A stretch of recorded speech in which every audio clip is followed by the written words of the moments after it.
If you're trying to figure out what exactly is going on outside and wondering where spring went, give us a call if you find the answers. Vancouver Islanders are riding out a late May cold spell, while the umbrellas people in Ontario are opening right now are the kind that you put around sand, the beach.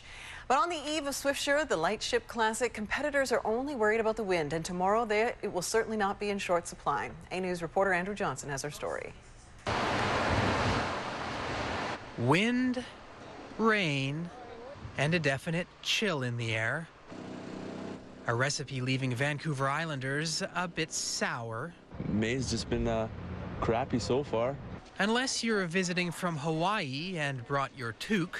I was expecting it to be colder, actually. For the rest of us, it's hard to believe spring has sprung. And I figure if I keep dressing for weather once a week, the sun will follow.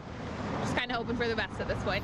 If you are feeling a bit down about having to bundle up just days before we hit June, as usual, we can look to our neighbors in Alberta for a dose of perspective. How does a late May whiteout sound? So much for the weekend camping trip. Instead, Calgary woke up to a snowfall warning and all the fun that goes along with it.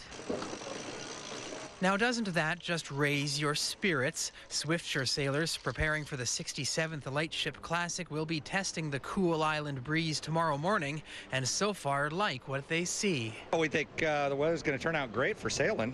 We'll have to put our rain gear on, but I think the boat will go fast and we'll be the first ones back in. And it's that kind of attitude that gets us through the sometimes gray reality of the wet coast. But wait, we're being laughed at back east.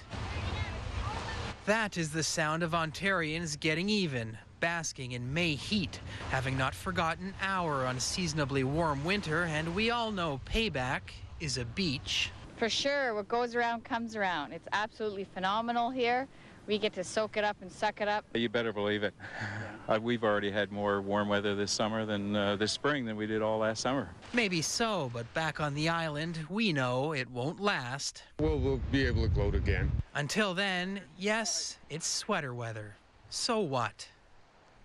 And Andrew Johnson joins us live with more on the story. Andrew, it looks like we won't see a log jam off the Swiftsure start tomorrow. No, Mary Beth. By the look of the wind warning posted for the Juan de Fuca Strait, the competitors will have no trouble jumping off the line. Although an umbrella might definitely be a good idea for anyone coming out to Clover Point to watch. As for the Swiftsure breakfast, it's continental style this year, so we do not need to worry about soggy pancakes. That was very thoughtful of the organizers. Thank you, Andrew. You're welcome.